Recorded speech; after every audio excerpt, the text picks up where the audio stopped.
ओम नमः शिवाय साथियों, मैं प्रदीप सिंह, फाउंडर ऑफ अनंत विजय सेवा संस्थान। साथियों, आज आपको मैं श्रीमद् भागवत गीता का अध्याय 4 दिव्य ज्ञान का श्लोक नंबर 10 का संस्कृत और हिंदी वाचन करके सुनाऊंगा। तो श्लोक नंबर 10 है, बीतिरागि भय क्रोधा मनमया मामुपाश्रिता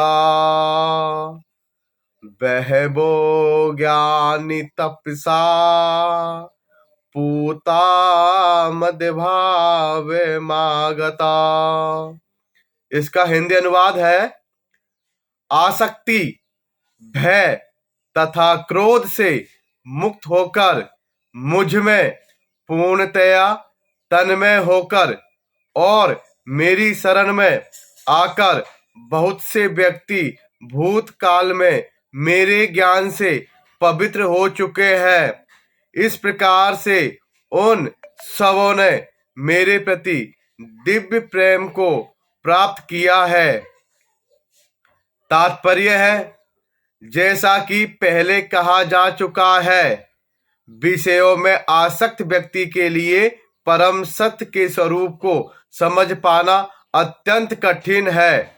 सामान्यतया जो लोग देहात्म बुद्धि में आसक्त होते हैं, वे भौतिकवाद में इतने लीन रहते हैं कि उनके लिए यह समझ पाना असंभव सा है कि परमात्मा व्यक्ति भी हो सकता है। ऐसे भौतिकतावादी व्यक्ति इसकी कल्पना तक नहीं कर पाते कि ऐसा भी दिव्य शरीर है जो नित्य तथा सच्चिदानंदमय है। भौतिकवादी धारणा के अनुसार शरीर नाशवान, अज्ञान में तथा अत्यंत दुखमय होता है।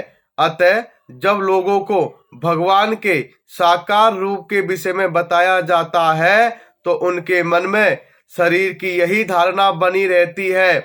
ऐसे भौतिकतावादी पुरुषों के लिए विराट भौतिक जगत का स्वरूप ही परम तत्व है।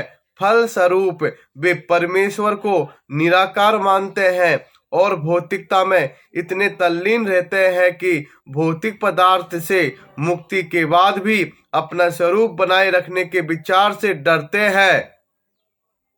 जब उन्हें यह बताया जाता है कि आध्यात्मिक जीवन भी व्यक्तिगत तथा साकार होता है, तो वे पुनः व्यक्ति बनने से भयभीत हो उठते हैं। फलतः वे निराकार शून्य में तदाकार होना पसंद करते हैं। सामान्यतया वे जीवों की तुलना समुद्र के बुलबुलों से करते हैं, जो टूटने पर समुद्र में ही लीन हो जाते हैं। पृथक व्यक्तित्व से रहित आध्यात्मिक जीवन की यह चरम सिद्धि है। यह जीवन की भयावह अवस्था है जो आध्यात्मिक जीवन के पूर्ण ज्ञान से रहित है। इसके अतिरिक्त ऐसे बहुत से मनुष्य हैं जो आध्यात्मिक जीवन को तनिक भी नहीं समझ पाते। अनेक वादों तथा दार्शनिक चिंतन की विविध विसंगतियों से परेशान होकर वे ऊब उठते हैं या क्रुद्ध हो जाते हैं और मूर्खतावश ये निष्कर्ष निकालते हैं कि परम कारण जैसा कुछ नहीं है। अतः प्रत्येक वस्तु अंततोगत्वा शून्य है। ऐसे लोग जीवन की रुग्णावस्था में होते हैं। कुछ लोग भौतिकता में इतने आसक्त रहते हैं कि वे आध्यात्मिक जीवन की और कोई ध्यान नहीं देते, और कुछ लोग तो निराशवश सभी प्रकार के आध्यात्मिक चिंतनों से क्रुद्ध होकर प्रत्येक वस्तु पर अविश्वास करने लगते हैं। इस अंतिम कोटि के लोग किसी न किसी मादक वस्तु का सहारा लेते हैं और उनके मति विभ्रम को कभी कभी आध्यात्मिक दृष्टि से मान लिया जाता है। मनुष्य को भौतिक जगत के प्रति आसक्ति की तीनों अवस्थाओं से छुटकारा पाना होता है। यह है आध्यात्मिक जीवन की उपेक्षा, आध्यात्मिक साकार रूप का भय तथा जीवन की हताश से उत्पन्न शून्यवाद की कल्पना। जीवन की इन तीन अवस्थाओं से छुटकारा पाने के लिए प्रामाणिक गुरु के निर्देशन में भगवान की शरण ग्रहण करना और भक्ति में जीवन के नियम तथा विधि विधानों का पालन करना आवश्यक है। भक्ति में जीवन की अंतिम अवस्था भाव या दिव्य ईश्वरीय प्रेम कहलाती है। भक्तिर रसामृति सिंधु के अनुसार भक्ति का विज्ञान इस प्रकार है।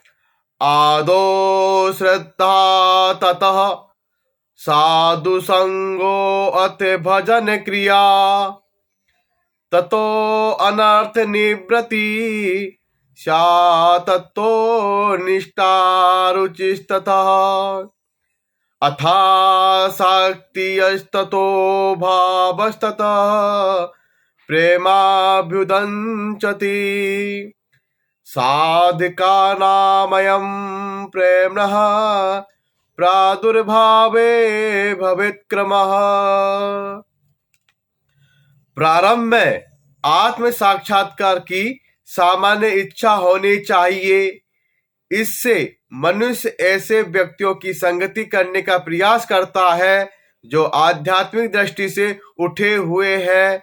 अगली अवस्था में गुरु से दीक्षित होकर नव दीक्षित भक्त उसके आदेशानुसार भक्ति योग प्रारंभ करता है। इस प्रकार सद्गुरु के निर्देश में भक्ति करते हुए वे समस्त भौतिक आसक्ति से मुक्त हो जाता है।